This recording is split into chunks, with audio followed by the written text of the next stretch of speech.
Wednesday, most honoured friends.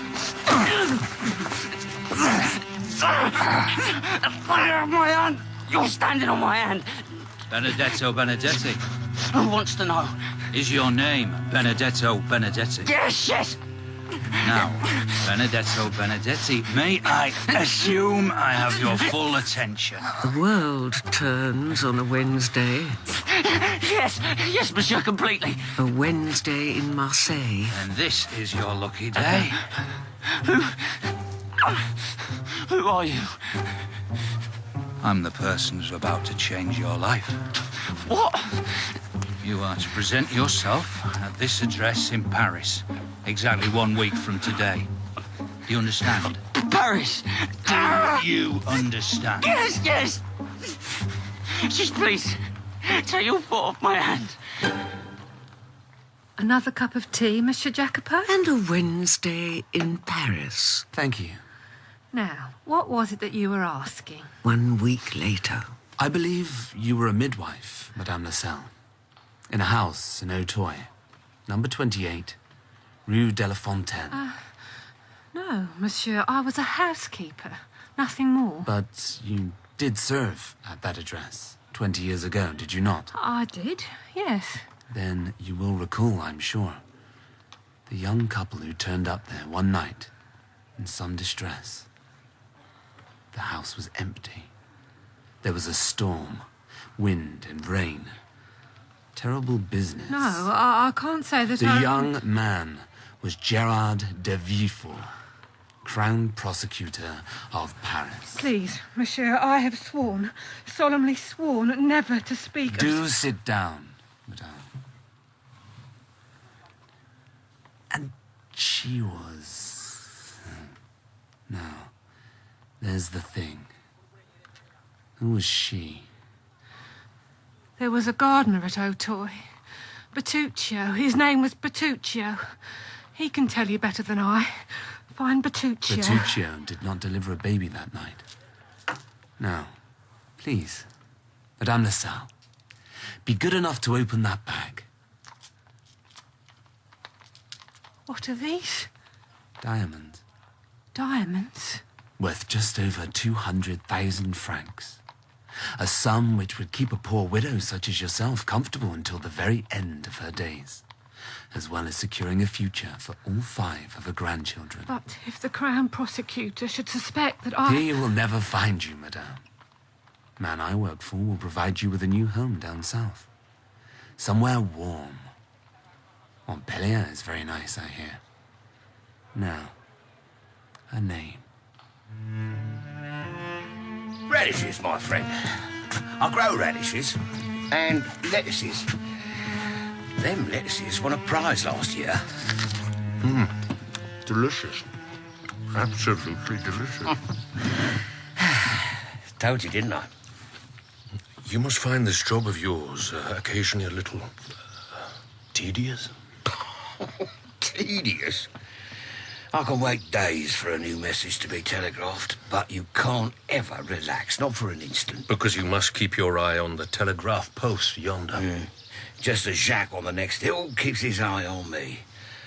If it weren't for my garden, I don't know what I'd do. And the pay for such a responsible job is... Not worth mentioning, my friend. An insult. And we may recognise, most honoured friends, this gentleman who now shields his eyes from the perpetual glare of that bright, unforgiving sun. And if a person were to appear one day and offer you, I don't know, 60,000 francs? 60,000 francs? As the Count of Monte Cristo. And if that person were to request that an unofficial message be conveyed? Then I'd tell that person that he was talking to the wrong man, my friend. It's true that the telegraph operator would be dismissed for permitting such a message to be sent, but then he would have 100,000 francs to retire on. Only today he is attired humbly, as befits a man keen to learn all he can about an elderly telegraph operator's kitchen garden. There's more than enough there to see you and your wife happy and content until the end of your days. And the telegraph company? We would have to underpay a new operator. Who are you, my friend? Who I am is of no importance. And this message would be... what exactly? Baron Donglar! Baron Donglar! Baron Donglar! Baron Donglar! Baron Donglar what, Michel? War. Sorry? There is war with Spain. It was just announced on the telegraph. Am I the first to know? You are, sir. The information has not yet reached the bourse. Not as far as I'm aware. Then I want you to buy war bonds. 3 million francs worth. 3 million? Yes, Michel. 3 million. Won't that attract attention? Not as much attention as we'll have when we're selling those same war bonds at 400 or 500 times what we paid for them. Nothing says profitable return quite like an international skirmish. Eh, Michel? And as Baron Donglar, he who, as we well know, along with his accomplice Fernand, falsely denounced the young sailor Edmond Dantès in the old port of Marseille. Now you're clear about what will happen as soon as this letter is delivered. The consequences. Dantès will be arrested, Donglar. 25 long years before. Dantès will be arrested and more than likely thrown in jail for treason. Then that will be an end to him.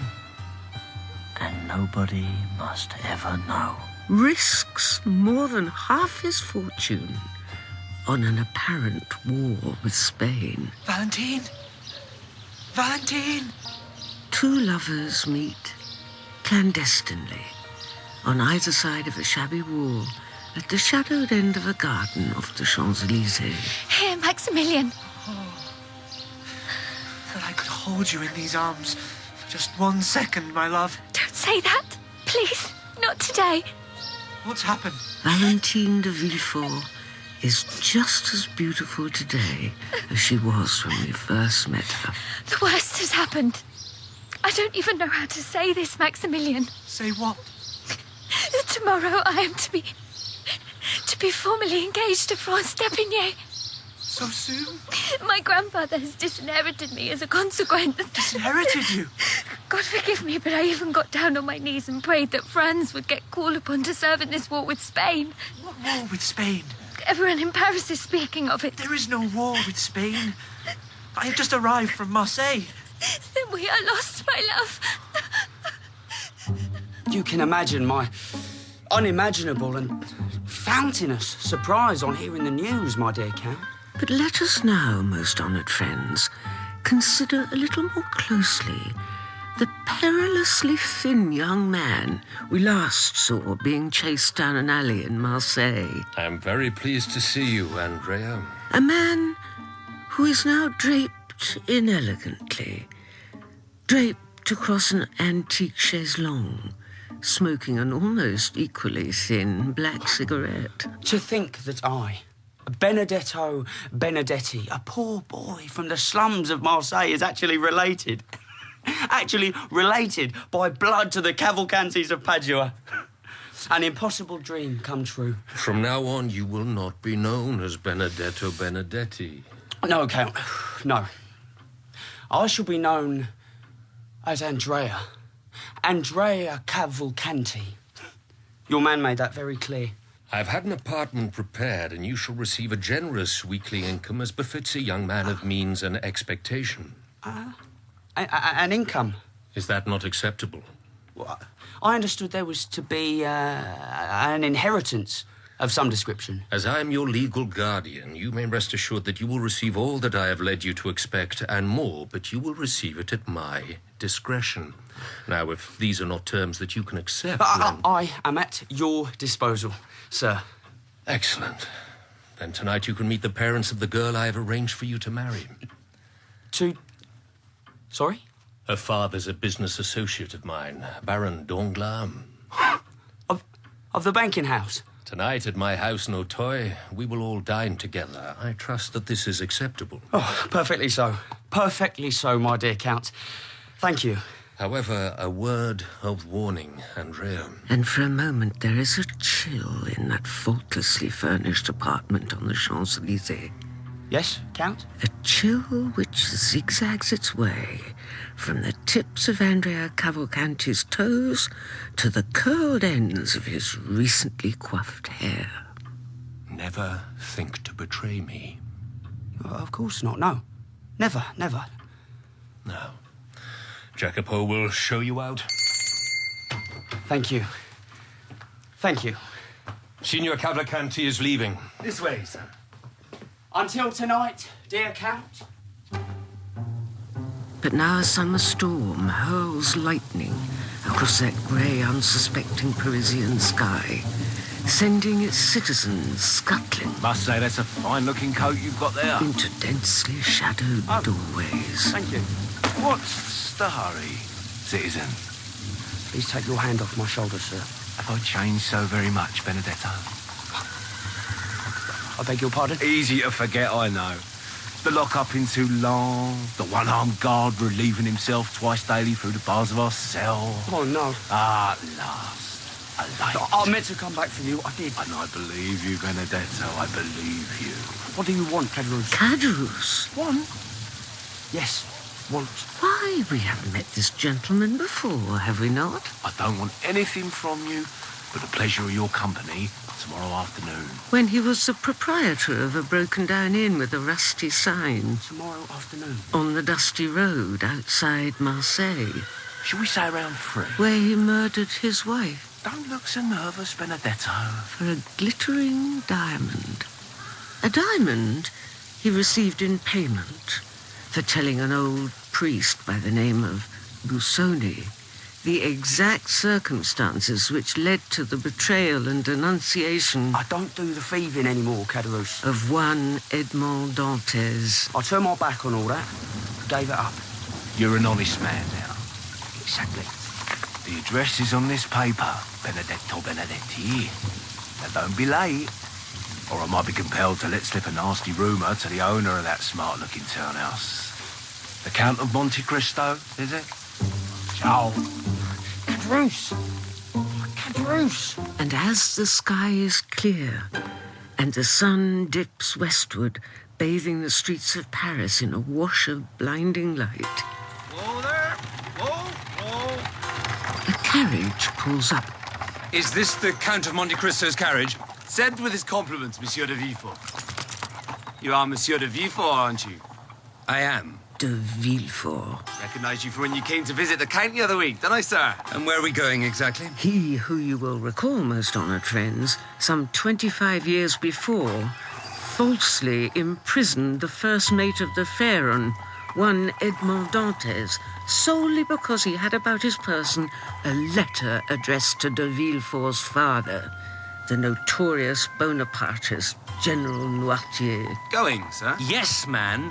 Going. A letter which would have exposed his father's part in returning the disgraced Emperor Napoleon back to sovereignty. Why? To visit the Count of Monte Cristo? A letter discovered in the hands of a recently denounced young sailor named Edmond Dantès. Will your wife be joining us, sir? Yes. Yes, she will. Now, the address. A young sailor whom de Villefort casually condemns, without charge or trial, to a life of torment in the hell of the Chateau d'If, solely in order to protect that same de Villefort's favoured name and hard-won reputation as a loyal and devoted servant of the king. The address is number 28, Rue de la Fontaine, Auteuil. And there is no mistake. He who disguises his essential poverty of spirit behind the unflinching mask of law. Sorry? He who, along with the banker Baron Danglars, awaits to experience the wrath and divinely inspired justice Isn't that our carriage, Gerard? of the Count of Monte Cristo. Permit me to open the door for you, madame. Monsieur? You're too kind, too kind. Perhaps you should go on your own tonight, my dear. Well, I have papers. For the court tomorrow. Get in the carriage, Gerard. I beg your pardon. If you think that I am going to miss an opportunity to dine with the Count of Monte Cristo, then you are very gravely mistaken, monsieur. But what? You think today has been easy for me? Valentine in tears in her room, Edouard distressed and listless, the lawyers arriving. I know that today has been challenging. Challenging? Is that what you call it? Challenging. Your father intends to disinherit your daughter. Ruin her. Please, Eloise. Because I can think of a number of names for it, and challenging is not one of them. Must we really make a scene on the street? It's quite at an end. And it's not as if your father will ever instruct those wretched lawyers of his to disinherit Valentine and pass his estate on to our Edouard instead. Oh, no. Your son barely warrants a passing thought, does he? And why has the obscenely wealthy General Noirtier decided to do all this? Eloise, please. Why has he decided to ruin your daughter's one, her only, in fact, chance of social advancement? Not her only. Because of some idiotic political argument he had with the more than respectable Franz d'Epinay's father 25 years ago. Well, no, Gerard, no. We are going to the Count of Monte Cristo, and we are going to attempt to have a pleasant evening, because I do not think my poor nerves can take much more of a battering now. Please get in the carriage and let us be on our way. And as he reluctantly joins his wife Eloise in the Count's carriage, and as Jacopo cracks the whip and the wheels clatter across the cobbles, the Crown Prosecutor of Paris looks up at the attic window of his father's room, upon which the dying sun now savagely reflects itself on this bright and unseasonably warm evening in early June. Are we to sit in silence all the way, Danglars? While in another coach, perched on the edge of their exquisitely upholstered seats, the Danglars, Hermine and her husband, the Baron himself, who sits at this moment with his fist at his chin as he stares without seeing at all the bright and lively boulevards they pass on their way. A false war. To Auteuil. Never heard of anyone falsifying a war. What are you talking about, Danglars? This fabricated war with Spain. It's nothing to get so agitated about. Is it not? Certain gentlemen have lost fortunes buying war bonds today. Fortunes. What certain? Oh, no. You know what? How much have we lost? I'd sooner not discuss it. How much? I said I would sooner not discuss it. For God's sake, Danglars. Finished. Over. Thank you. Where exactly are we going anyway? To the Count's house at Auteuil. I told you. Yes, but where? The address? Number 28, Rue de la Fontaine. Rue de la Fontaine? You familiar with it? Of course not. No. But let us observe, most honoured friends, her face as she peers out into the fast-approaching night, and perceive, in the paleness of her cheek and the glimpse of panic in her eye, I am grateful to you, Count, for receiving me at such short notice. Fear. A pleasure to see you again, Monsieur Morel. I come to you with news from Marseille. Marseille? Madame Mercedes de Morcerf sends her compliments, monsieur. They are gratefully received. Is Madame de Morcerf in good health? As well as can be expected after her recent ordeal. Commander de Morcerf's public disgrace and suicide has cost mother and son most dearly. And you, Maximilian, how are you? I am... You are? I am... Well, forgive me. Then something is wrong. Madame de Morcerf asked me to give you this. And gently, oh, so very gently, the young officer passes over an exquisitely fashioned rose of blood-red glass. Madame de Morcerf asked me to deliver this as a token of her appreciation for all that you did for her. Now, with your permission, I will not detain you any longer. I hope you have a most pleasant evening. Anything I can ever do for you, Maximilian? Sir. And as the young man retreats across that shadowy garden, the Count is for a moment transported. Oh, it's beautiful, Edmond. To a quiet quayside in Marseille on a glorious summer day. You like it, Mercedes? 25 years before. Where on earth did you find such a wonderful thing? A small shop in Naples. The owner designs them himself. When we are in our house, I shall keep it where everyone can see it. Our house? The house you and I will live in together. Oh, that house. I'd almost forgotten. With all our children. All our children? How many do we have? 3 or 4. It depends. On what? The size of our garden. Oh, of course. How foolish. Oh, and we will grow old in that garden. We'll be like 2 old deers holding hands, the sun setting behind us. Oh, I think that I will love you forever, Edmond. And are you, Mercedes? Are you? Nothing will ever tear us apart, will it? Nothing. Have you a moment, my dear Count? Monsieur Cavalcanti. I had a new suit made in honour of tonight's proceedings. See? What a lovely rose. As great candles are daintily lit. I see Monsieur Favreau has brought all his tailoring skills to bear as usual. Their shadows suggesting the broken movements of monsters on that exquisitely manicured lawn. Is it to your taste? I prefer my clothes to blend in with their surroundings. Oh, then you do not like it? Are the cuffs perhaps too lively? The green, too green? My opinion of your suit is of no importance. It is Baron Danglars and his wife that you must impress tonight. Ah, yes, of course. Now, as soon as I've introduced you to the Baron and the Baroness, I would like you to return to Paris. Return to... Am I not to dine with you? Is that understood? Monsieur! Yes, Jacopo. The Crown Prosecutor and Madame de Villefort have arrived. Excellent. And the Danglars are here also.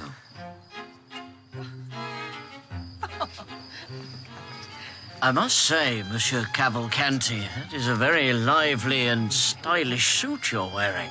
Do you not like the tailoring, Baron? I didn't say that, my boy. I did not. Not in any way.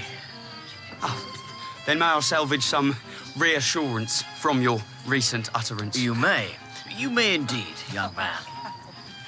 Unfortunately, I'm not going to be able to join you at dinner this evening. Not join us? I must return to Paris on the Count's business. Is it to do with this phony Spanish war?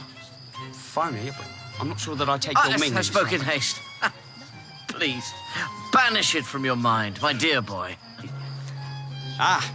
Dinner is announced and I must away. Away. Take my card, Monsieur Cavalcanti. Present yourself at the address there tomorrow and we shall arrange a formal meeting between Mademoiselle Danglars and your good self. I shall live from this moment on only for that moment, Baron. What on earth is the matter with you tonight, There is Gerard? nothing the matter. Is it Valentine? Yes. Is it she you are still concerned about? Yes, it is. And then it's nothing to do with coming to Auteuil? Of course not. Not at all. No, why would it be? If only we could talk some sense into that father of yours. General Noirtier's mind is not to be changed once made up. As well you know, Eloise. But what was the nature of this political dispute he had with the Depiniers anyway? I don't know. You don't know? I thought your father and Depinay were both comrades and allies of Bonaparte. Both gentlemen were politically misguided, yeah. Is this why you're so reluctant to discuss it? Because of your father's ancient political sympathies? Honestly, Gerard. I said I don't know, Eloise. Now, please, can we... Well, what I do know, for a fact, is that France Depinier is to meet Valentine tomorrow morning at 11, be she disinherited or no. I think the guests may be gathering... And there, in our drawing room, the pair of them will be formally engaged to be married. Ladies and gentlemen, the Count politely requests you to take your places at the table. Andrea Cavalcanti as I live and breathe. On a fashionable street corner just off the Champs-Élysées, a young man in a peacock green suit strides confidently toward the front door of his new apartment. Caderousse? Way I see it. Why wait for tomorrow? Yeah, but... Yes, but what? Now, let's go inside, as I've little desire to speak my business on a street corner, no matter how select. I trust that the veal is to your satisfaction, Baron Dongla. The veal is delicious. And these quail eggs. Divine. Quite divine. But something troubles you. May I depend on your discretion? At all times. This business with Spain, this war that never was. It proves once again that we cannot depend on the accuracy of the telegraph. Indeed, indeed. We set such store in these technologies, do we not? But only one thing needs to go awry and... Now, tell me, what has happened? I'm all but ruined, my dear Count. Black Wednesday, they're calling it. Ruined? I invested heavily in war bonds. Half my fortune. Gone.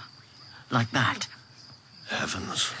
Who in their right mind would maliciously start a rumour that we were on the verge of hostilities with a neighbouring power? Who indeed? Such a person would have to be criminally perverse. Of course, as soon as Andrea is married to your daughter...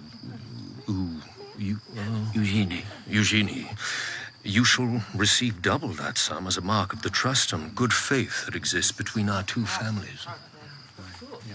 Double? I hope young Andrea Cavalcanti has made a favourable impression this evening. Oh, rarely has a young man made one finer, Count. You didn't think his suit too loud? I thought the green sublime, and in the best possible taste.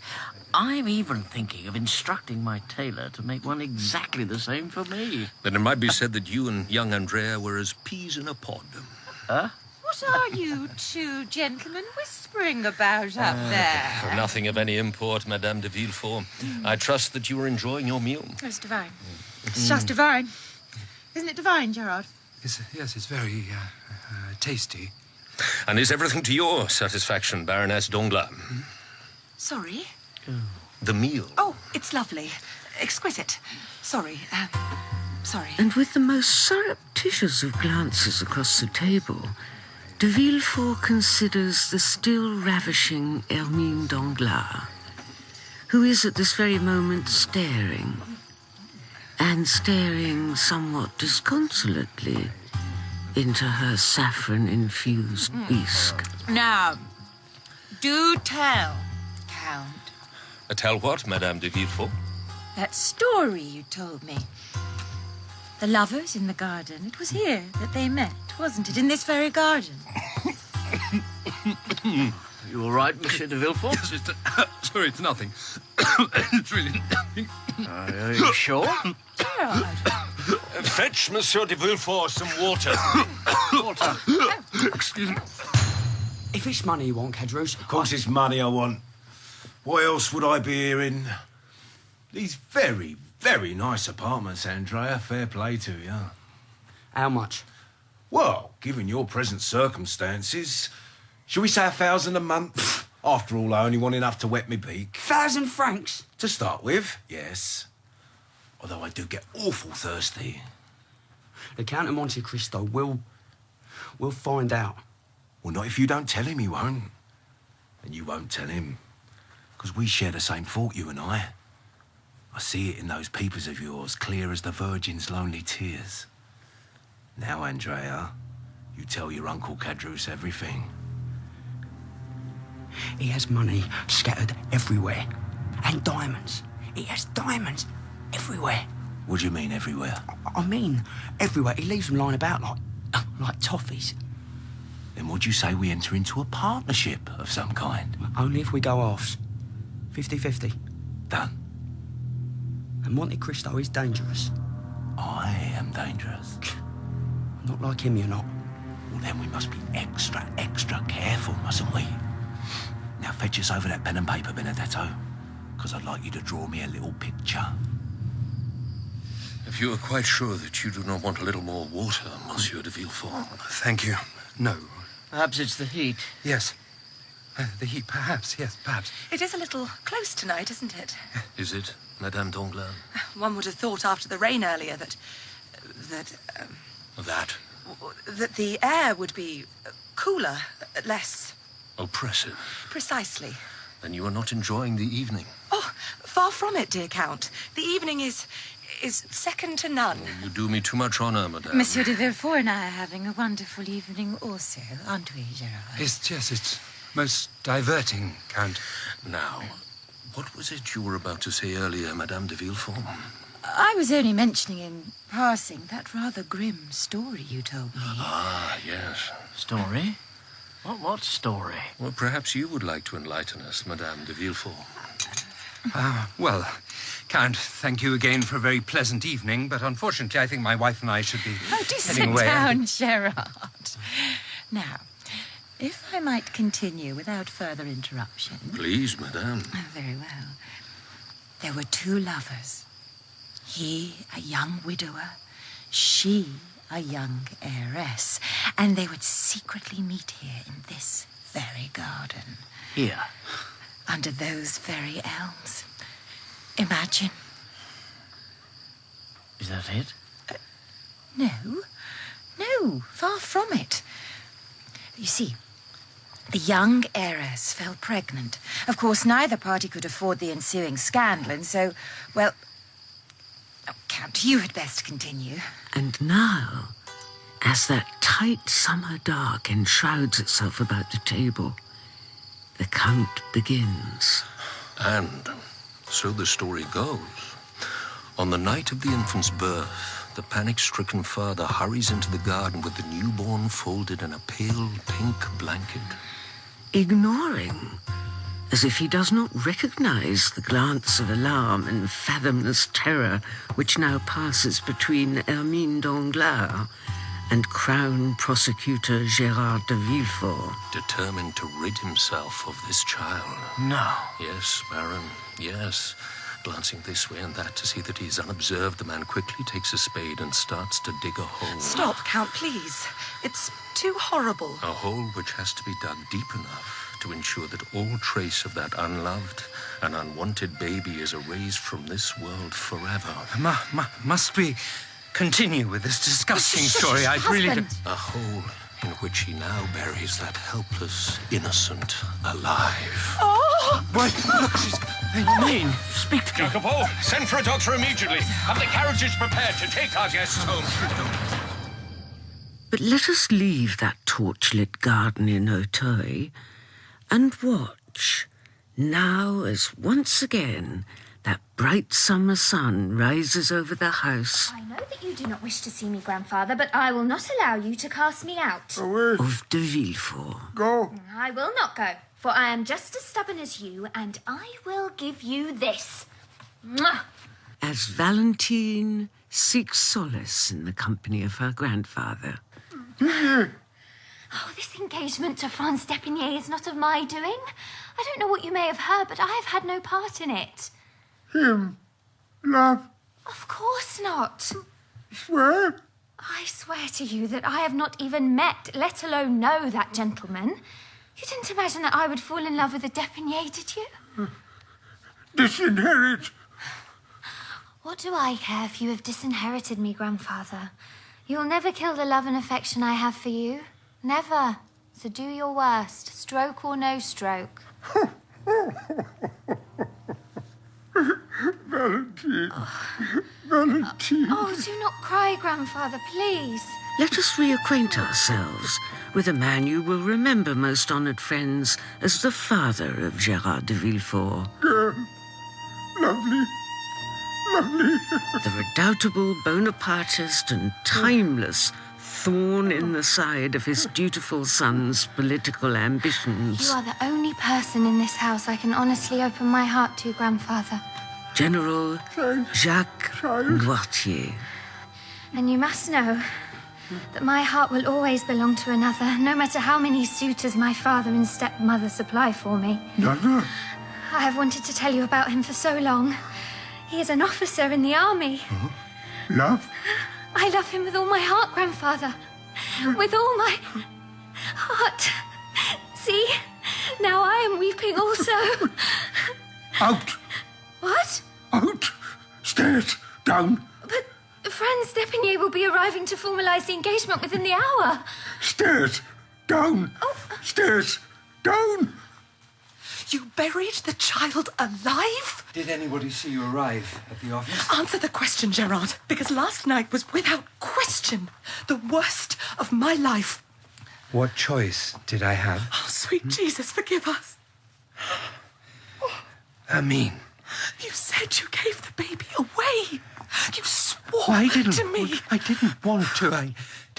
To burden you. Burden me. Burden me. Please, Amin. Please. We must not draw attention to ourselves. Anybody could come in. How can this be happening to us? Last night was as much an ordeal for me as for you. You murdered our baby, Gerard. No. Yes. Does that not concern you? Well, of course it concerns me. Oh, God, I think I'm going out of my mind. Who is this Count of Monte Cristo? Nobody knows. He's materialized out of thin air. But you were the Crown Prosecutor. Have some inquiries made. I have done that. I've already done that. And? Well, there is a gentleman currently residing in Paris who has had some prior dealings with him. One Abbé Busoni. And have you approached him? I shall be calling on him this morning. Now, please, Amin, we will be all right. I promise. Hold me. Yes. I need you to hold me. Yes.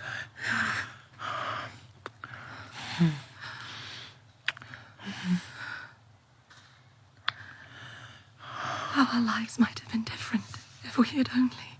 Oh, don't, Amin. Please, please. Monsieur! Is that your wife? The side door. Quickly. You will visit that gentleman today, won't you? Yes, yes. Now, please. Come. Oh, Gerard, I'm so sorry to disturb you. Eloise. It's a catastrophe. A catastrophe. Whatever's happened? Your father has disgraced us all. Monsieur Cavalcanti, what a delightful surprise. If I have come at an inconvenient time to your office... You could never inconvenience me, my dear, dear fellow. Never. Why, it's as if you're already a part of the family. You do me too much honour, sir. Won't you join us in the garden? We were just taking tea. This way. Just so that I can be clear in my mind, let us go over it again. Monsieur d'Epinay came to the house to formalise the engagement as was arranged. Yes. Yeah? And you were waiting for him, Valentine? Yes, Father. General Noirtier also. Insist. You insisted, did you, Father? Marriage. Stop. Oh, yes, General. You stopped it all right. Stopped it for good. Dishonoured us and dishonoured the good name of d'Epinay. Thank you, Eloise. Not enough that all the enormous wealth of this family is in the name of Noirtier. Oh, no. You must hold your own grandchildren to ransom. I said enough. Now, Valentine, if you would. Monsieur d'Epinay stood by the fireplace, and before he could make his formal proposal, Grandfather produced this letter and asked me to read it. I should never have permitted it. Never. May I have the letter? Of course. It is dated February 1815. And it is from Franz d'Epinay's father, Colonel d'Epinay. He has even signed it, see? No, there's some mistake. Mistake? No.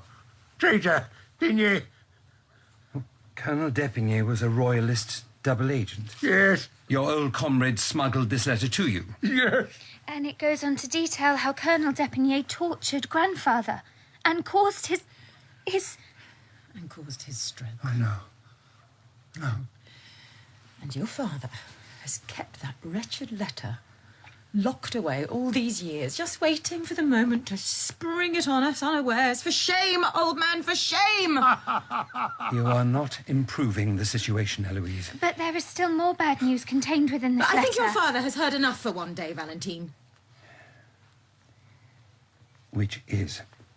Apparently, according to what is written here, Colonel d'Epinay discovered he had an advantage over Grandfather when Grandfather failed to receive a warning which would have exposed Colonel d'Epinay's villainy. A warning sent via the trading ship the Pharaon, which must have been intercepted and destroyed by the authorities in Marseille. Destroyed by the authorities? Yes, Father. And at that moment, The Crown Prosecutor is transported... I have this letter, sir, addressed to one General Moitié. ...to his old office in Marseille. And a young, long-forgotten sailor denounced for treason. Have you opened this letter? Tampered with it in any way? No, sir. 25 long years before. Then you have no idea of the contents contained herein. I need not remind you of the dire consequences facing you if you lie. I do not, sir.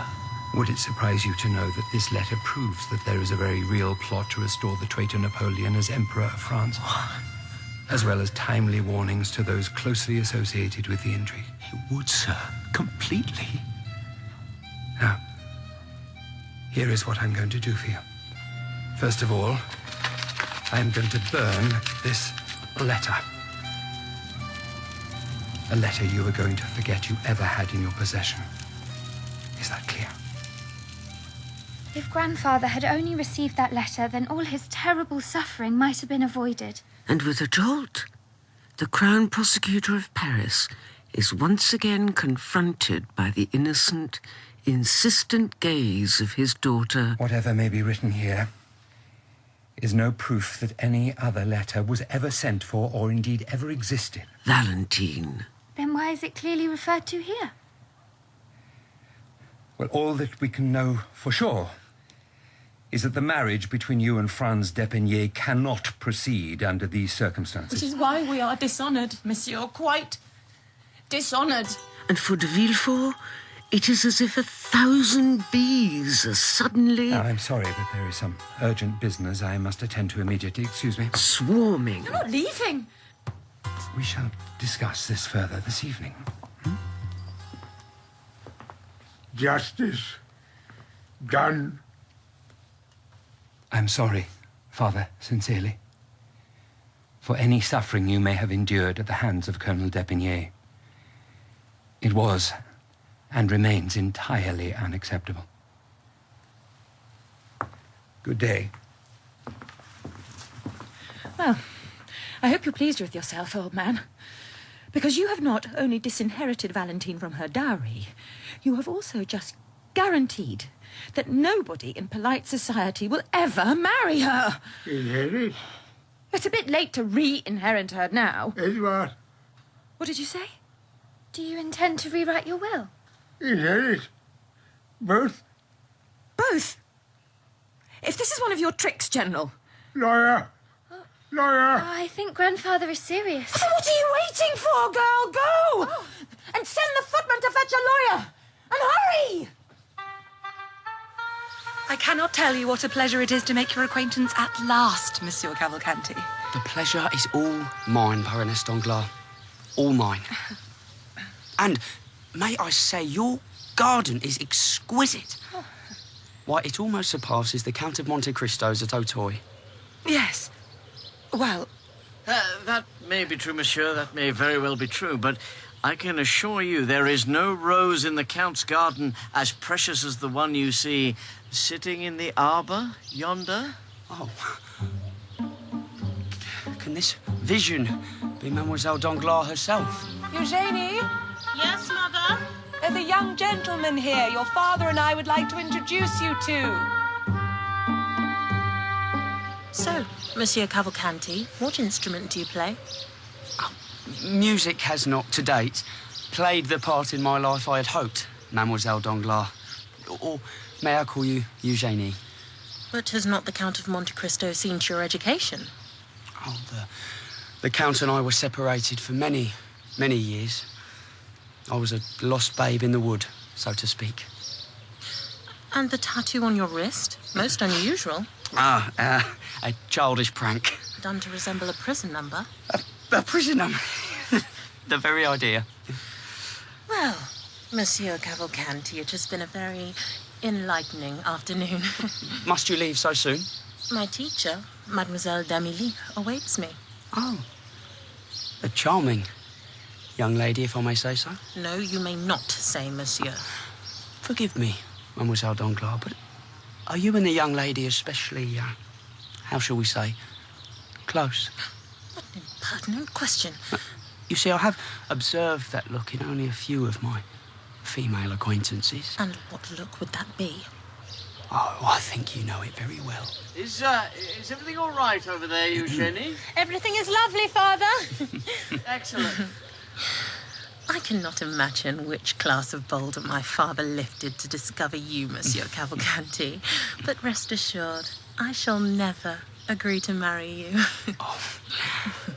And there, dear Eugenie, is where you are very wrong.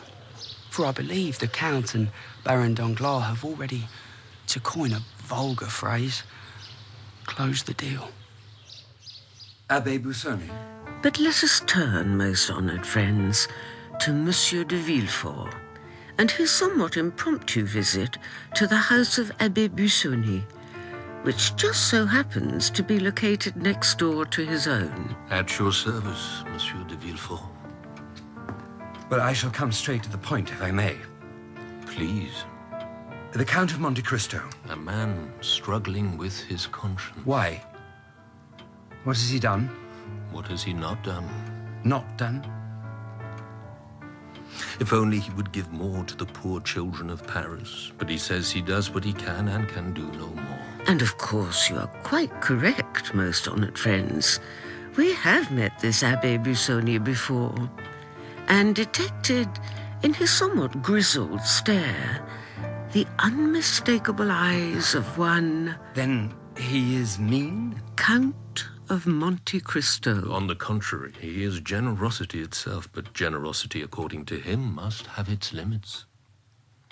But you trust him? With my life. Oh, thank you, Abbé Busoni. Thank you. You seem burdened with woes, my son. Pray with me. Oh, I would like that, but I must... Monsieur, another time. Excuse me. Still, it is not as if you have far to go, is it? We shall see each other again, I hope. You may depend upon it. Cadrus. You're late. I had a prior engagement. With the Count? With my fiancée. But the Count and all his entourage is definitely in Paris today. Definitely. You're certain? Aren't you going to congratulate me?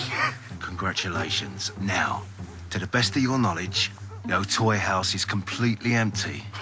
Gone deaf, have we? Mess this up and I'll slit your throat, Benedetto. Yeah, mess this up and it's both our throats. Now get climbing. The ivy's coming off and Go! Monsieur de Villefort, how very glad we are to see you. Isn't that right, Hermine?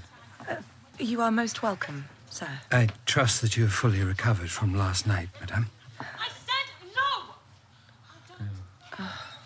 Perhaps you had best see what's wrong, husband. Yes, perhaps I should, if you will excuse me, monsieur.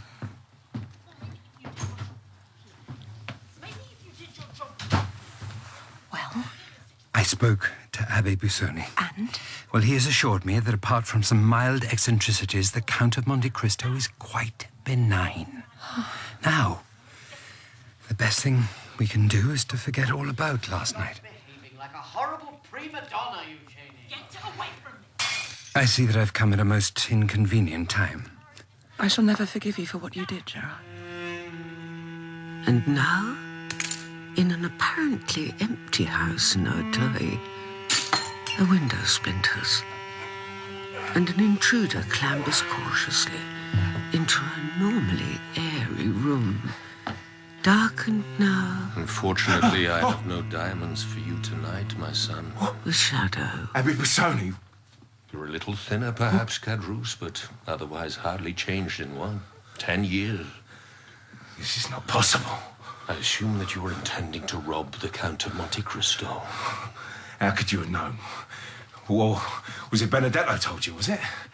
Benedetto? Yeah, because he's not what he seems, that one. I mean, you can take the man out the sewer, but you can't take the sewer out of the man, if you know what I mean. All too well.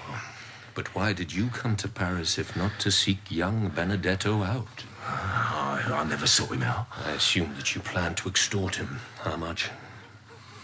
Don't know what you're talking about. Come, Cadrus, no need for coyness. You're in enough trouble as it is. 1,000 francs. But that was clearly not enough, just as a diamond worth 50,000 francs was not enough, was it? Look, why don't I just go back the way I came and we forget that this Quite a coincidence. Two old cellmates from Toulon running into one another. Most fortuitous. How can you know all this? The Count of Monte Cristo has told me everything. Now, I'm afraid I shall have to tell Baron Danglars that the young man to whom he has just engaged his daughter is in league with a notorious thief. By the devil! Take this! Perhaps your knife is a little blunt, monsieur. Now, are you listening, Cadrus? You're breaking my arm! What is this you have in your hand? Is it a plan of the house? You're Benedetto drew it. Come over here! Stop. I'm begging you. Please. You see the pen and paper there? What about them? There's a little note I want you to write.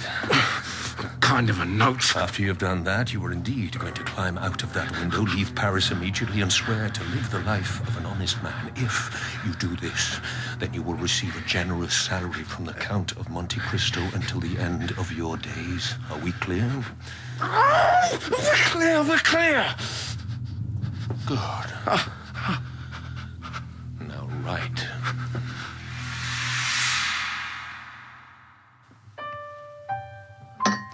Is it not the most wonderful news, Gerard? It is. In the house of de Villefort this evening, Yes, it is.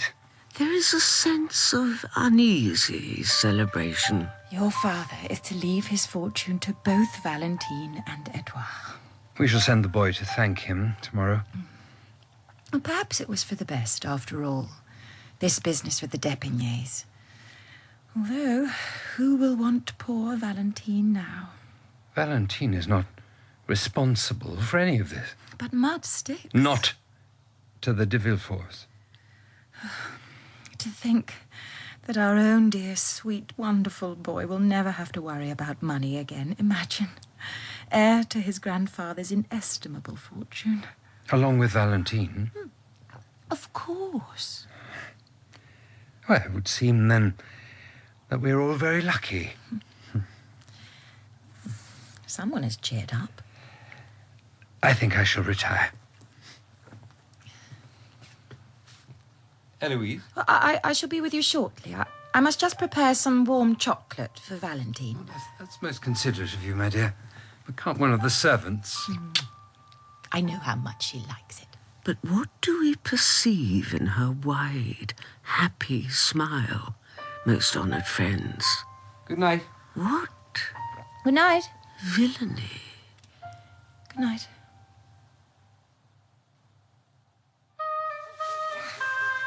Andrea! Where are you, Andrea? I'm here, Cadrus. Then help me down. Be careful, man. Did you get us any diamonds? You said the house was empty. It is. Then what was Abbé Busoni doing there? Abbé who? Let's just get going, shall we? Are you saying there was someone in there? Gone deaf, have we? What did you say to him? Nothing. And why can't you look me in the eye? Can we please just get out of here? Lead the way. Thank you. Oh, by the way, Cadrus, What? I forgot to give you this.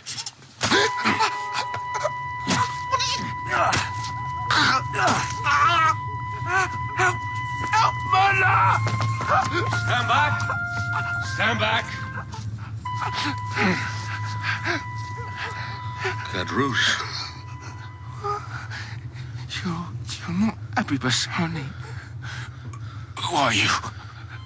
I am the Count of Monte Cristo. And before that, you knew me as Dantès. What? Edmond Dantès. The man you did nothing to save, despite knowing in every detail the mendacious plot to denounce him. But Abbé Busoni promised me that if I went home and left Paris, then Exactly. He said if I let you go in order to leave your miserable fate to God, and God chose for you to die, just as you chose to leave Dantès to his fate. You let me go. Goodbye, Cadrouche. Dantès. Dantès. Valentine. It's time to stop reading now. Yes, stepmother. Quite a day for us, all things considered. Is father still very angry? No. And you know that I would very much like us to be friends, my dear. I should like that too. We should have no secrets from one another. None. I'd like that very much, stepmother. Now, drink this. Thank you. And don't worry, dear Valentine. I shall stay here at your side until you have finished every last drop.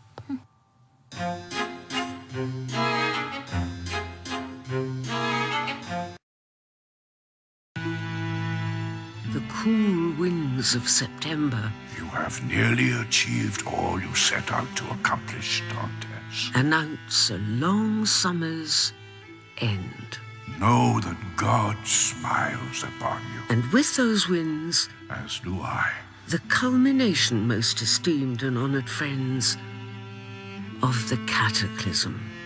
Abbé Busoni. Of the Count of Monte Cristo. All the pieces are now in place, are they not? They are. The voice of his friend and long-dead teacher. Then soon, vengeance will be meted out upon Danglars and de Villefort.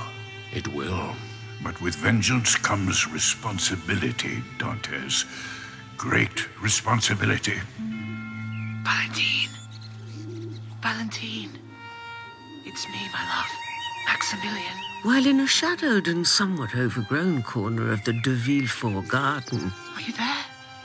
Answer me if you're there. a young man Please. whispers disconsolately through the cracks of a paint-peeled wall. Knock twice on the wall if you can. Answer me. Why don't you answer me? Can you imagine the unimaginable torment I went through when I heard the news, my dear Count? And on a quiet street corner in that always fashionable suburb of Auteuil, Your unimaginable concern is much appreciated, Andrea. spilled blood still stains the stone Oh, why one can still see the drops of... Oh. on the doorstep of the Count's magnificent country house. You didn't know him, did you, Andrea? Know him? This Cadrousse from Marseille. Whatever are you implicating, my dear Count? Only he seemed to have a very accurate idea as to which room to break into. It's almost as if he had a plan drawn. You surely don't imagine that I would have... I never imagine, Andrea. I ascertain. And it is this which sets you above all other men, dear Count. Did you betray me, Andrea? I did not know this man, Cadouquez. Cadrousse. I did not know him, either. All proceeds well with the wedding preparations, I hope? Baron Danglars has it all in hand. And your bride-to-be? Two lovebirds could not be happier. Then it's love. Love is not nearly an appropriate enough word. I shall see you at the wedding tomorrow, Andrea. Until then, dear Count. I wondered if I might speak with you, Father. While across Paris, most honored friends, there are only two topics of polite conversation. Can't wait for this evening, Eugenie.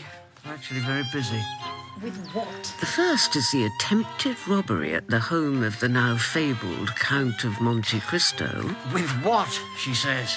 With what? And the second is the forthcoming wedding between the Count's ward, Andrea Cavalcanti, and the daughter of one of the wealthiest men in Paris. We're organising this wedding, that's what. Yes, most honoured friends. Baron Danglars himself. And this wedding's financial benefits are what? What would you say, Father, in your expert opinion? I beg your pardon, Eugenie. After all, you are now in a position to speculate on the markets once again, are you not, Father? Is there a dress fitting or something you should be attending? With the sum of money promised you by the Count of Monte Cristo. Once my wedding to that reptile Andrea has been formalised, of course. You are not to speak of dear Monsieur Cavalcanti that way. I assume that you've seen the prison number dear Monsieur Cavalcanti has tattooed on his wrist. I think you should go to your room and we'll pretend this conversation never took place. Which is why I was Eugenie! curious. I was thinking somewhere in the region of 3 to 4 million francs. Am I mistaken? Eugenie, please, sit down. Certainly, Father. All right. Now, I want you to listen to me, sweetheart. All we want, is for you to be happily settled and comfortable. Good news, Baron Donga. No, not now, Michel. But you said I was to let you know the minute our stock valuation rose above 1,000 points. No, Michel. What I said was, not now. Thank you, Father. Most enlightening. Eugenie! You must think me very rude to impose upon your hospitality once again, Count. Not at all, Monsieur Morel. In fact, I was about to instruct my man, Jacopo, to send a message inviting you here. In regard to? In regard to the fact that I'm making plans to leave Paris once I have settled certain outstanding issues. May we converse freely? The subject matter is somewhat delicate. Please. I have a slave. Sorry? In name alone, she is more a companion to me. And I consider her the absolute mistress of my house, Ade. Why, yes. Ade. She who addresses you. What of her?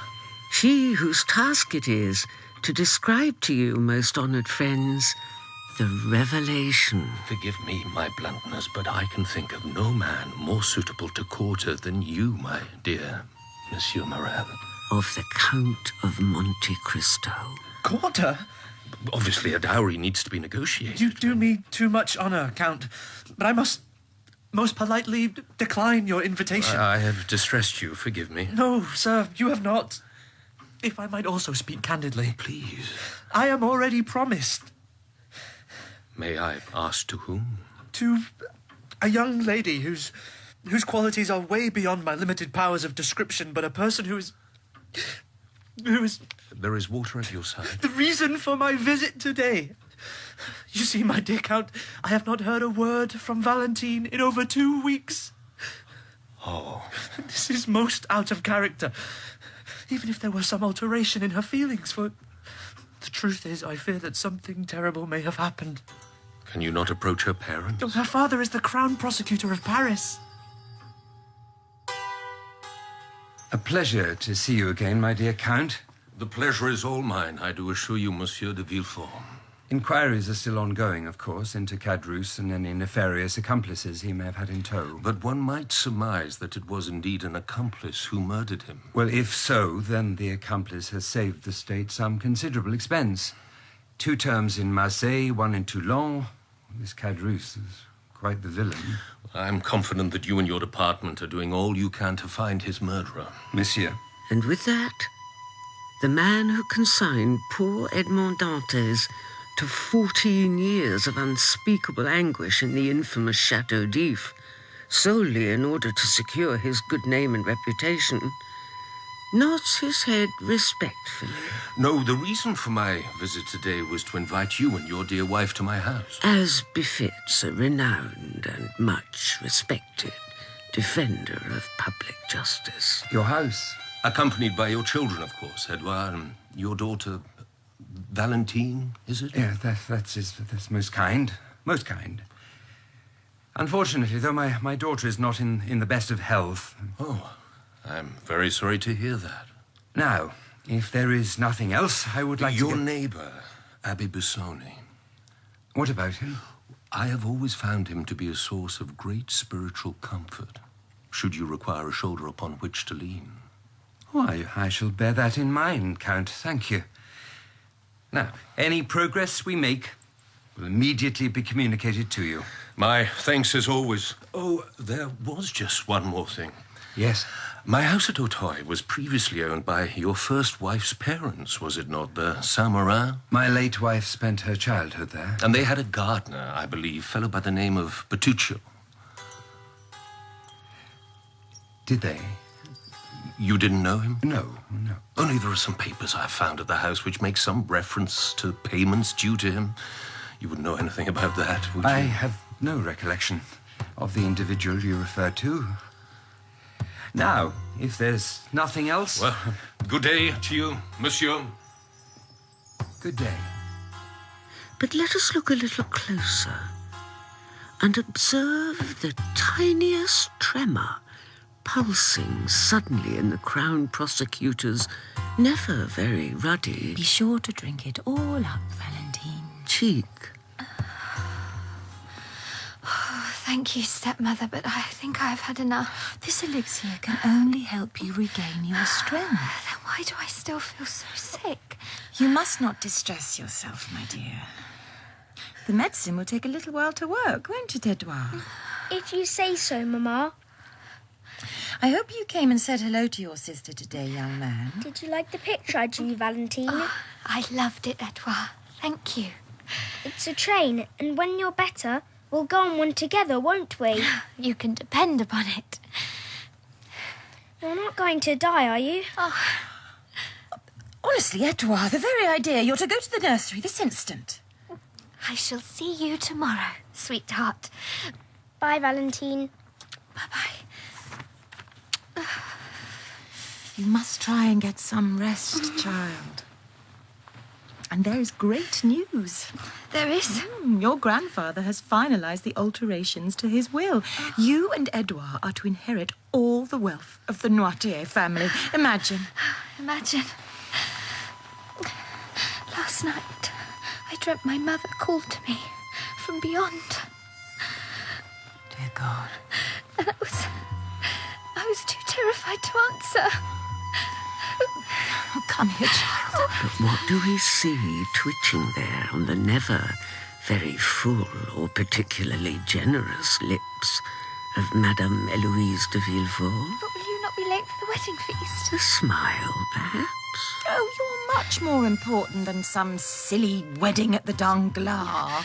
Now, I'm not going anywhere until I see you finish all your medicine. The smile of one who perceives her most mendacious scheme to be... I will finish it, I promise. But please, go to the wedding. all but...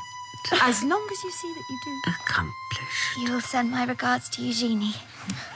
She was always so very fond of you, my dear.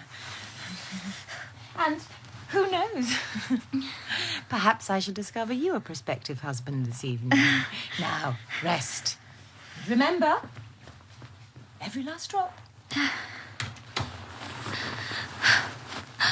Oh, Maximilian. Maximilian.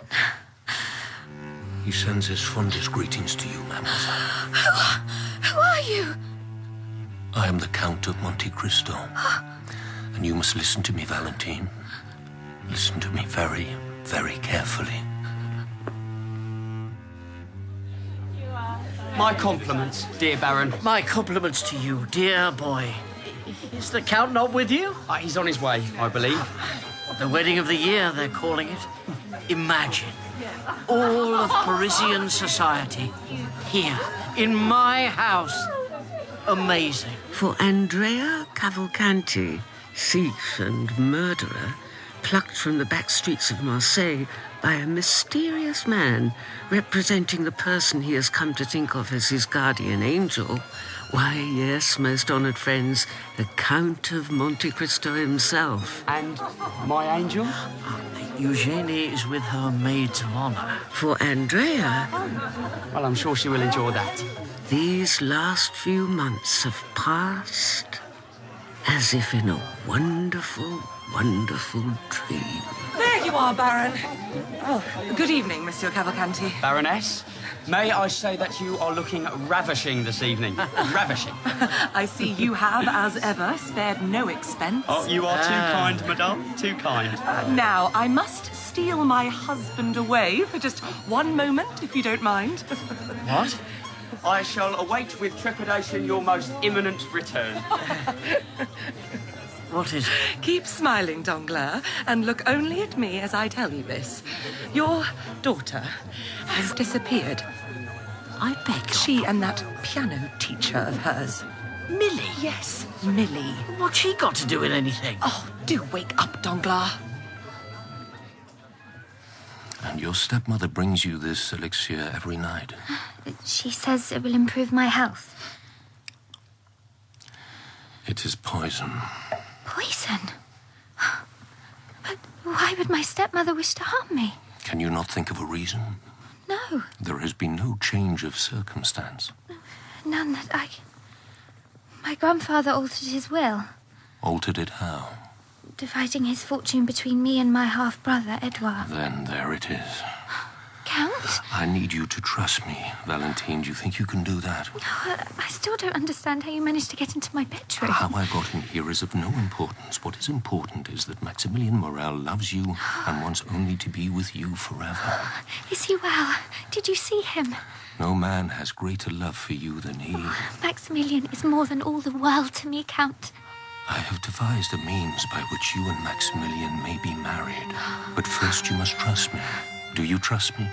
And now, young Valentine de Villefort stares and stares very deeply into the heartfelt gaze of the Count of Monte Cristo, detecting in those bright blue eyes a soul of such love and exquisite sorrow. I do. The course is not without its perils. If it leads to Max and I being united forever, then... Take this. What is it? It is an opiate. An... It is quite benign, I do assure you, and will furnish you with the most diverting visions until you eventually wake up. And when will that be? Soon. Well, the servants have searched everywhere. There's no sign of her or Millie. Well, Eugenie can't just have vanished, can she? I mean... Not only has she vanished, she's also cleared out all her savings and taken both the diamond necklaces we gave her. Both of them. She has disgraced us, Danglars. Our little girl disgraced us in front of everyone. While at that exact moment, a devilishly handsome young man dressed in the very finest style climbs aboard a railway carriage at Saint-Lazare, accompanied by his ravishingly beautiful young bride, who just as soon as the carriage door is shut securely behind her, turns eagerly to kiss him. Oh, Eugenie, are we really doing this? We are, Millie. We really are. Oh, do I not look splendid in this suit? Very handsome. Tickles a touch. The moustache. But otherwise... Your parents will be... Oh, what parents? I have no parents, and from this day on, we shall live as artists, free to travel where our muse directs us, always together. I love you, Eugenie. I love you too, Millie. Still, there is no sign of the Count.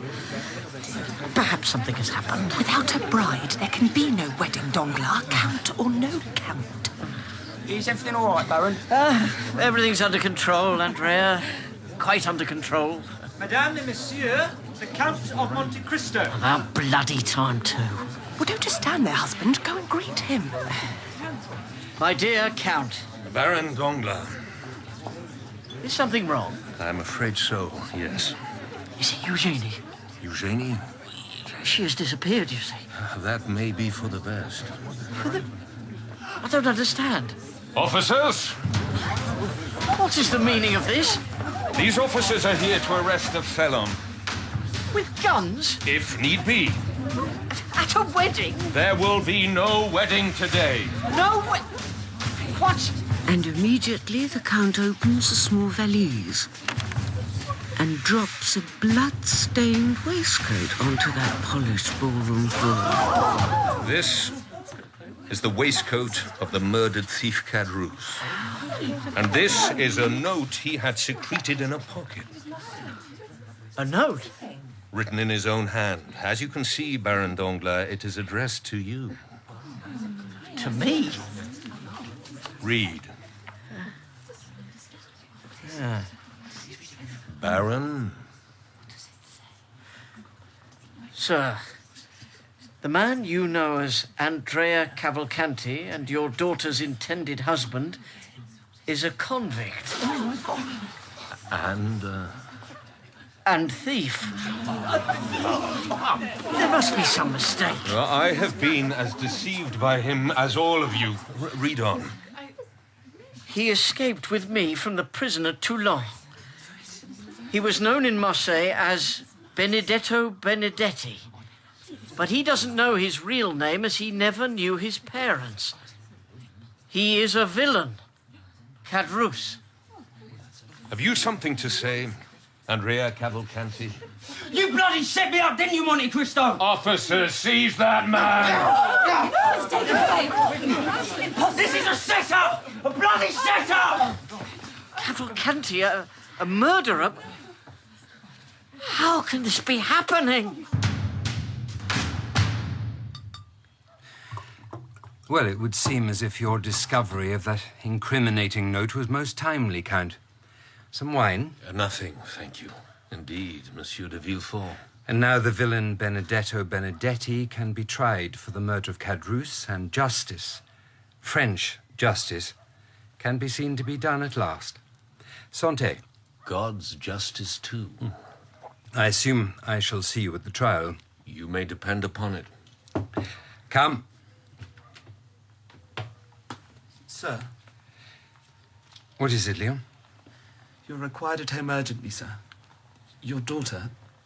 Has something happened to Valentine? It might be best if you... For goodness sake, man. She's dead, sir.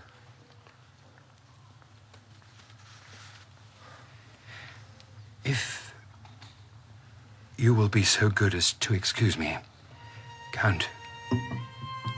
My sincere condolences.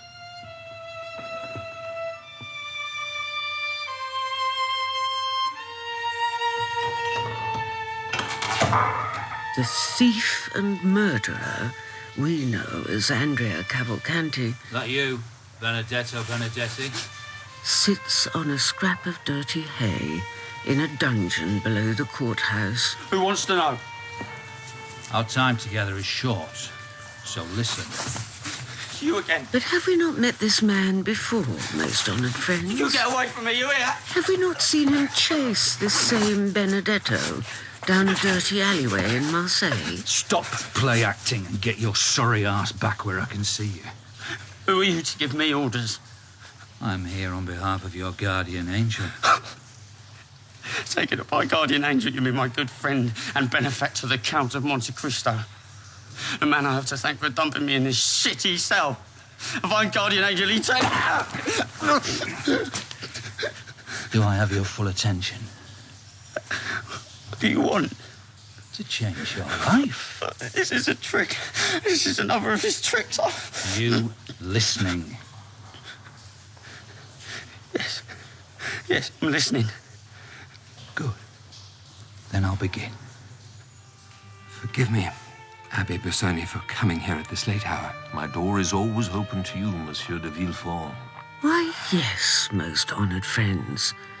Do we not recognise in the grizzled face and twinkling eye of Abbé Busoni the features... My daughter is... of another? I know.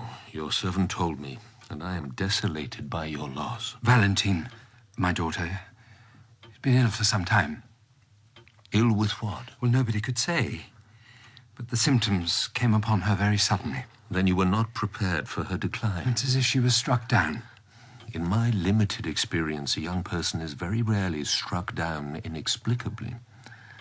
What? Perhaps you would permit me to examine your late daughter's room. Examine her room? I was presumptuous, forgive me. No, if you think it would do some good. I think it might put your mind at ease to know what it was that so afflicted her.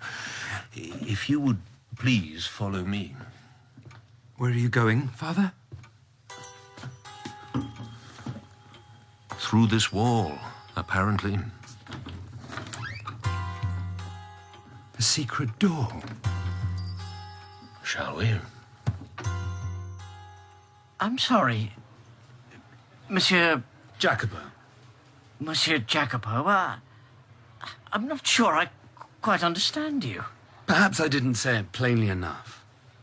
The Count of Monte Cristo wishes to withdraw his credit of 6 million francs from the Bank of Danglars, effective immediately. Well, that's impossible. Quite impossible. I may as well be writing my own note of bankruptcy. Without wishing to be in any way indelicate, Baron, another scandal, financial or otherwise, would, I'm sure, be most unwelcome. I assume begging will do me no good? None whatsoever. Nothing has been disturbed. To the best of my knowledge, no. Whose is this cup on the floor, Monsieur de Villefort? It's my daughter's. Oh, that's odd. Odd? This solution here. My wife was preparing medicine for her. Is your wife skilled in preparing medicines? She has a small parlour that she goes to. I see. Perhaps you would be good enough to show me this room of hers. Only if you would be good enough to share your suspicions with me, Abbé. At first glance, the solution contained within this cup suggests that it is more of a poison than a medicine. You're jesting. Benedetto Benedetti. No, sir. I assure you, I am not now the room. Oh, a very good morning to you, jailer. Is it? Yeah. Oh, bread and water. How very fitting. Fitting for what? Well, for a communion, of course. It's nothing short of a miracle. Dirty water into wine. What? You ought to be coming to take you to trial in half an hour. And you'll hang, boy. Hang. And I shall await them with keen anticipation.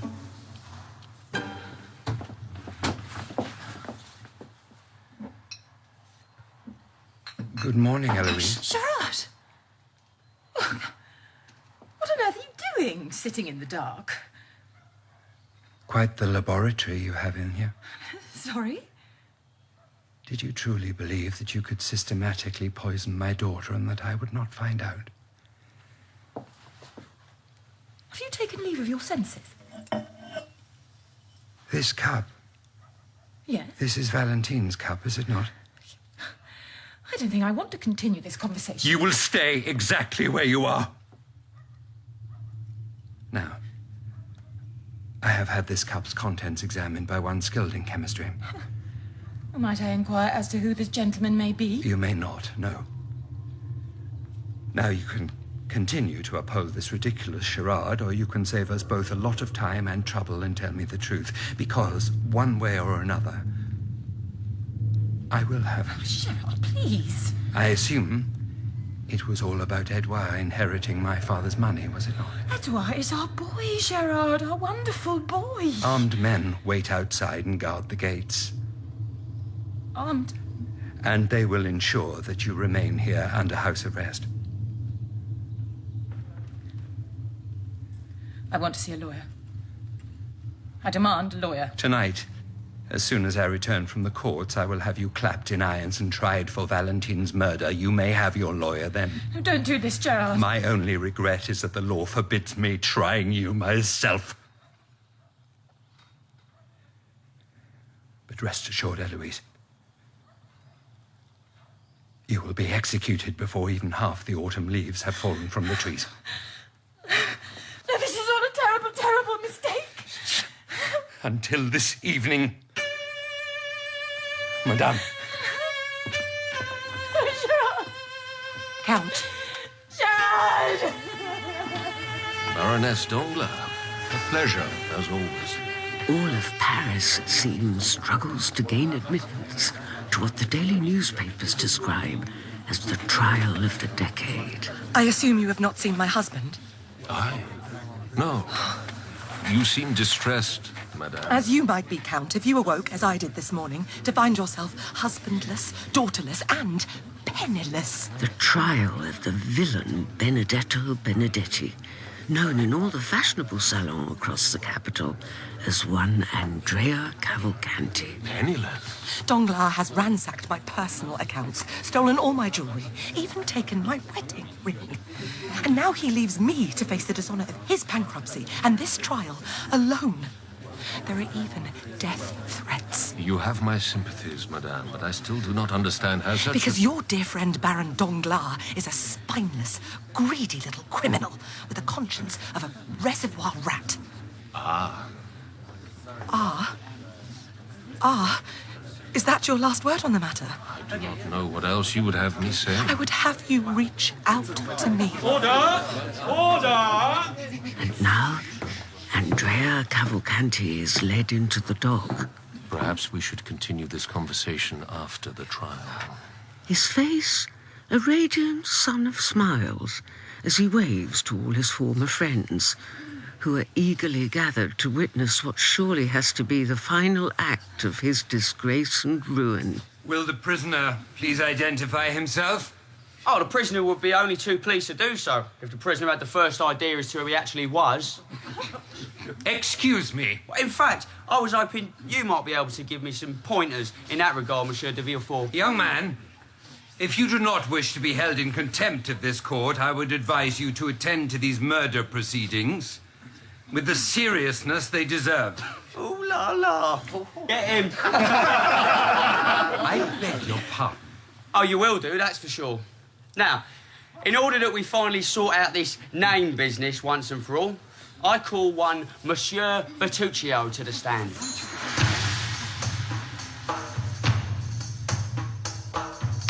Marseille? Yes, Monsieur Morel, Marseille. The Count asks only that you trust him. My Valentine is dead. The Count and I have no further business. And the Count mourns your loss, but requests that you join him in a month from now. October 5th, in fact. May I ask who it is that I am speaking to? My name is Aidé. Am I not lovely, most honoured friends? The Count's companion.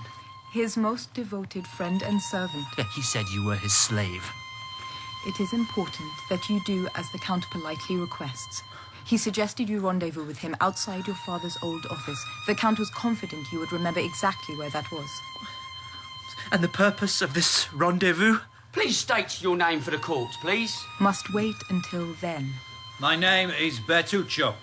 And who do you work for, Bertuccio? And now at last, most honoured friends, we have a name for the man we last saw with Andrea in his prison cell. I work for the Count of Monte Cristo. And before that? Before that, I worked as a gardener for the Saint-Méran in Auteuil. And the Saint-Méran were? The parents of Crown Prosecutor Gerard de Villefort's first wife, Renée. Thank you.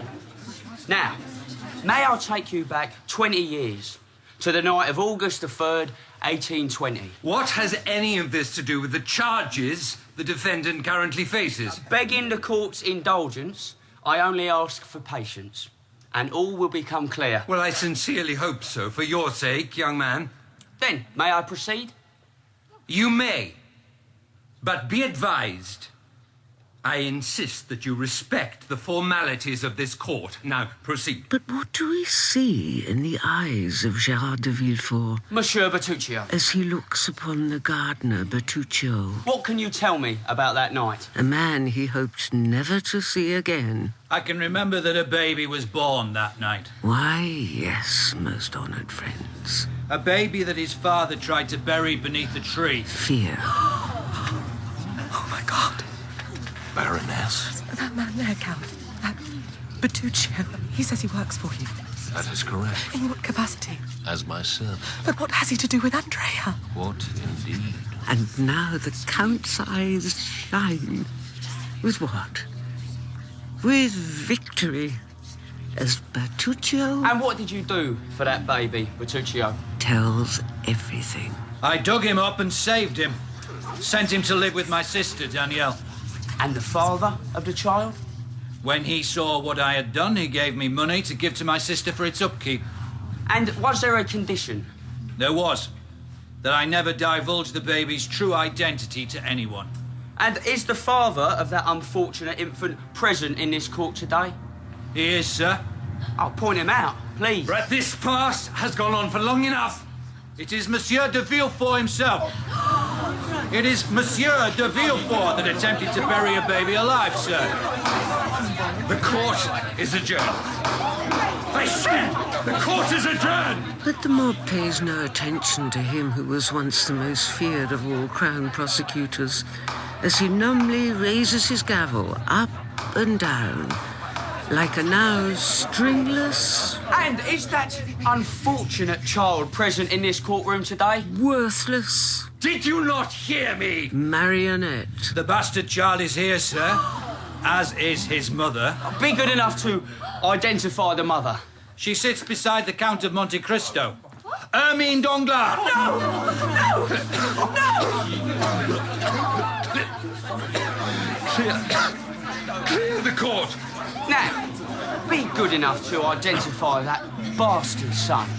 Why, he is you yourself, sir. You are the child of Hermine Danglars and Gerard de Villefort. Are you suggesting to this court that yesterday this woman all but married her illegitimate son to her legitimate daughter? I am, sir. We need not dwell on facts we already know. There will be order. I said order! Please! The mysterious disappearance of Andrea Cavalcanti. Well, that all went exactly to your plan, didn't it, Bertuccio? Walk. Very nice and smooth. I like smooth. Wait. De Villefort's face when he heard our news. Priceless. Is this about the Count's furnace for my escape? You have much to answer for, Andrea. Excuse me? Ow! Take your hands from off me! Ow! Now, I want you to be in no doubt, Benedetto.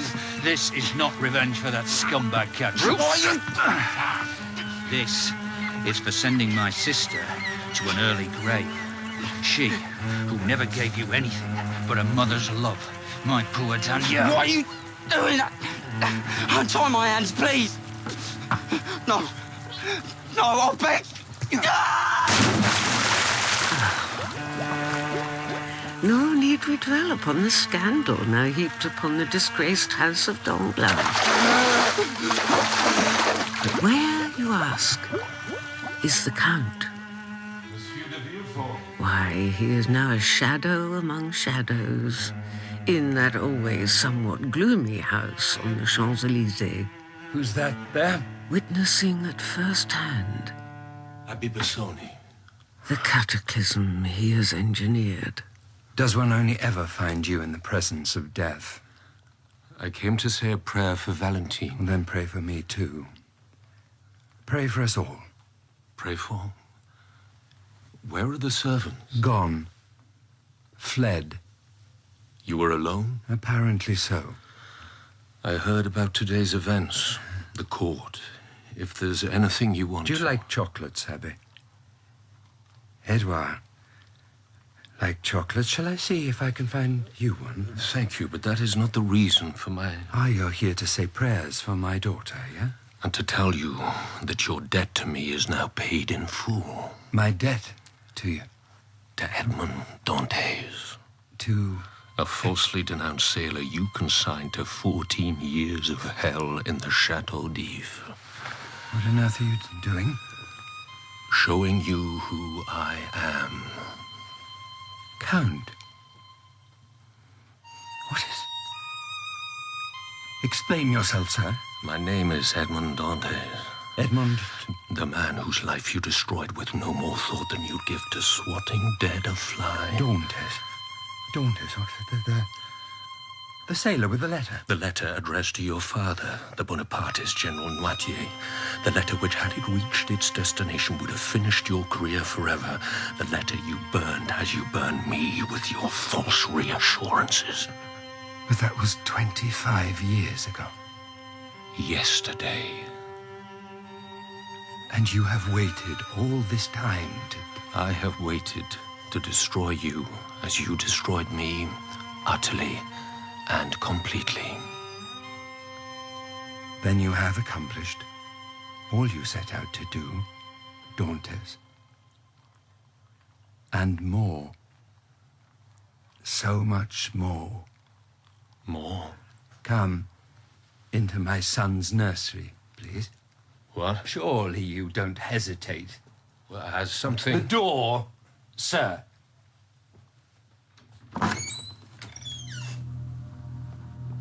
Oh, no. No. I trust that you're pleased with your handiwork. I had no hand But you gave my wife detailed instructions in the preparations of poisons, did you not? Doubtless that was part of your revenge, was it not? But I did not envisage... That she would poison Edouard and then take her own life? No. Quite a picture, isn't it? Mother and son, clasped tenderly together. You see, I did exactly as you told me, Count. I confronted Eloise. I told her she would hang for murdering Valentine. And look, she has saved us both the trouble. There may be something I can do for the boy. Keep away from my son! My son! Son. God, forgive me. Now, if there is no further business between us, I'd like some time alone with my family. My family. I really haven't the time today. Thank you, Monsieur Jacopo. I am here on the Count's business, Baroness Danglars. I no longer recognize that name. And I think the Count has done me enough harm for one lifetime, don't you? He instructed me to give you this. No, thank you. It's a first-class ticket to America. This... the Count exiling me to America? He does not consider it so. There is this, too. A bag of diamonds? And rubies. And emeralds. Please. Take the ticket, madame. With the Count's compliments.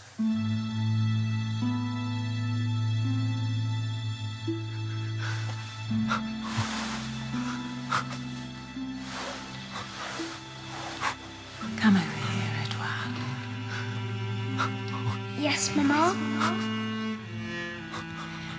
There's something I need you to drink. What is it? Oh, don't go to her, boy. Stay here with me. Medicine. Like Valentine's. Get away from her. Don't interfere, Dantès. She will kill the boy. Happy for you. She will kill the boy if he drinks. Take the cup in your hands, Edouard. I said there would be responsibilities. Drink. Did I not? It tastes funny, Mama. Oh, no. No, Edouard, no. Master. Master. We have to save the boy, Hede. We have to save... You were screaming in your sleep. And you came to me. As I will always come to you. Always. No, from this moment on, you have no further obligation to me, dear Hede. I release you. And if I do not wish to be released? Not wish to be. I yearn only for your comfort, Master. But I am so old, so beyond redemption. Then you do not love me. Say so and I will leave. Oh, Hede, I have done the most terrible thing. You are too harsh. People will speak in awe of what you have accomplished, my master.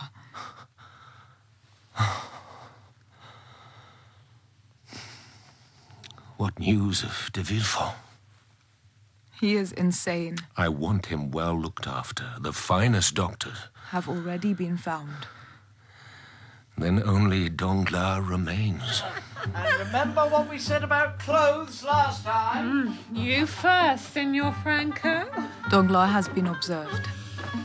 Rome is unseasonably warm for October. Just you wait till I get my hands on you, you little minx.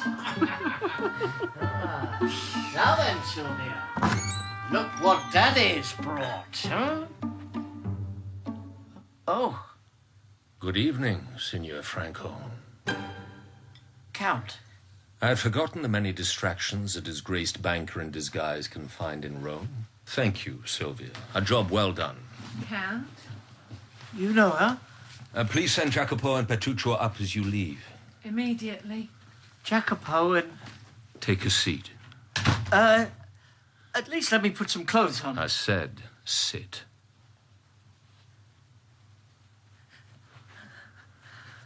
You were always a crafty one, Danglars, even in Marseille. Marseille? What are you talking about, Marseille? Ask anyone who served on the Pharaon. They'll tell you.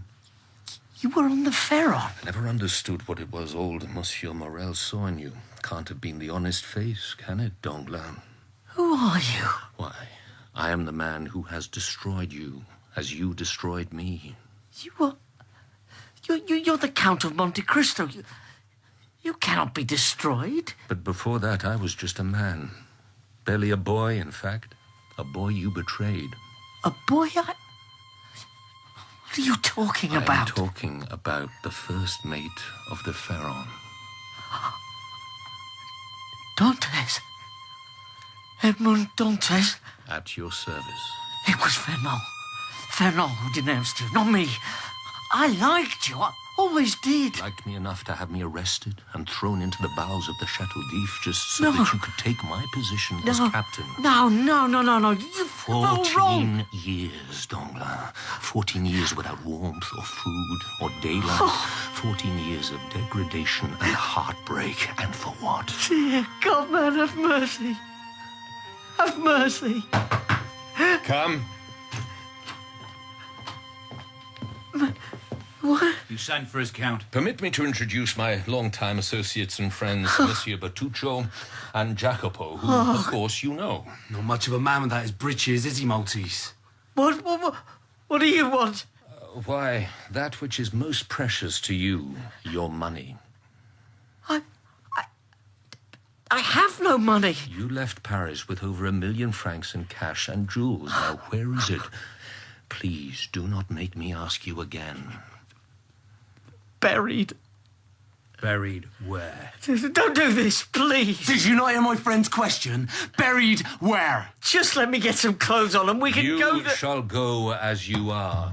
A traveller, straying aimlessly across an old, all but forgotten orchard on the outskirts of Rome tonight, would witness a most unusual spectacle. Dig, Danglars. Even for Rome. Be sure you don't waste our time. It's here. It's here. A man, nondescript, but for his nakedness, No, it's here. digging. Desperately digging as the sun rises slowly over these gnarled and ancient trees. It's all there. This is a saddlebag. All of it. Want me to check, Maltese? I shall take Baron Danglars at his word. The horses, Petruccio. I suppose you're going to kill me now. Fortunately for you, I've resolved never to kill again. Give him a sheet.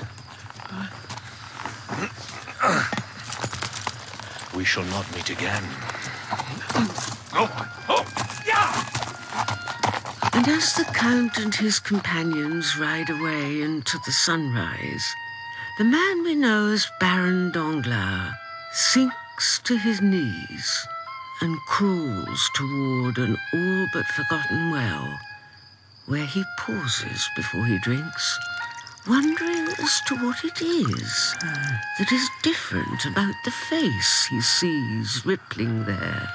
Think, Danglars. Think.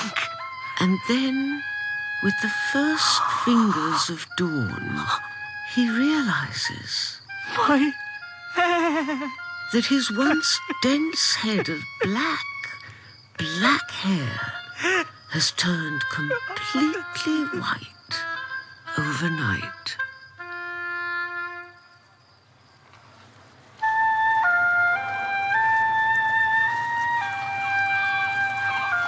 Madame de Morcerf, is it you? Count? Forgive me, I did not expect to meet. What brings you to Marseille? To say a final goodbye. I leave France tomorrow. For where? The open sea. With no destination. Do you walk here every day? Is that a question, or is it that you already know? It is most fortunate that we meet today, madame. Is it? As I have something here. The glass rose. Thank you for returning it to me. I thought it only right to return it to him who first gave it to me. I am sure that he would be happier if you were to accept it back. The man who gave me that once precious rose is long dead. And forgotten? Him I will never forget. Does this gentleman have a name? Yes. Edmond, he does. You are mistaken, madame. I am the Count of Monte Cristo. And has the Count of Monte Cristo achieved all he sets to achieve? He has. Then what punishment can I expect to enjoy? Punishment? That is what you do, is it not? Mete out punishment? And I am easily the guiltiest. You are guilty of nothing. Oh. I waited for you, Edmond. I stood here, on this very dock, waiting, praying, to see you come whistling around that corner. For over 2 years, I petitioned Prosecutor de Villefort for some news of your fate, but there was never any reply. And in the end, I had to accept that my darling Edmond was gone, and gone for good. Please, Mercedes. I never loved him, Vernon. God forgive me, but I never did. But he was so insistent. We need not speak of So persistent to have what he wanted. Then suddenly you are in Paris. And I see at once the suffering that time has scrawled upon that once beautiful face of yours. And I want only to go to you, to kiss you, hold you. But you are changed. So very changed. Don't, I Mercedes. feel an emotion I never thought your presence could provoke in me. And that is? Dread, Edmond. Pure and unadulterated. I suffered much as a consequence of your husband's betrayal. Then we are at least companions in that. What shall we do with the rose, Mercedes? Let us give it to the sea. If that is what you want. I want only to live in peace. Shall we?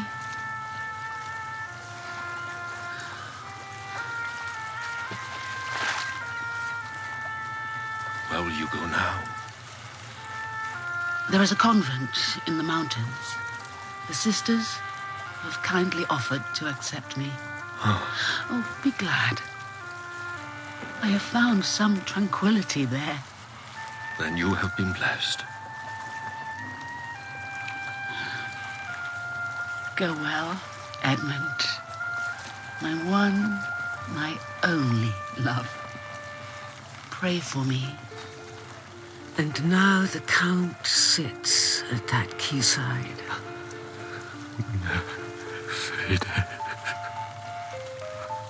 And as the hours pass, and the sun rises inexorably towards its zenith. Count? Monsieur Morel. I was told to meet you at my father's offices, October the 5th. Indeed you were. My yacht awaits. Forgive me, monsieur, but I have had enough of this trailing after you. It'll be worth your while, sir. I do assure you. For 3 hours, most honoured friends, we sail southwest out of Marseille, past the stark white walls of the Chateau d'If, and out toward the line of the furthest horizon. Land ahoy! And at the helm, Drop anchor on my signal, Jacopo. the Count. Right you are, Maltese. Now! Maximilian! Where are we? The Isle of Monte Cristo. Monte Cristo? My servants will see you are well looked after. And you? I and the rest of my crew will be sailing on. There is, of course, a boat moored to take you safely back to France. But what am I doing here? For that, you must disembark. Valentine! Go to her. But how can this be? Go to her.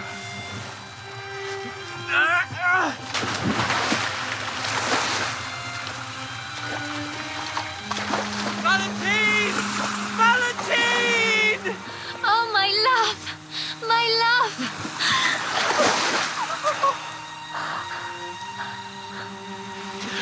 They said you were dead. Everybody said you were dead. And who is that waving at us? Why, that is my grandfather. General Noirtier is here. He is, and will live with us until the end of his days. Is that not wonderful news? And now that we have at last understood the wrath and revelation of the Count... It is all wonderful. All of it. You may ask me, most honoured friends, if you will ever be blessed enough to encounter the Count again. And I, Ede, beloved daughter of the Sultan Ali Pasha, loyal and loving companion to the Count of Monte Cristo, can only say that you must wait, my friends. Set course south by southwest. Aye, aye, Maltese. Wait. Do we not have a good wind for a sail? We do, Maltese.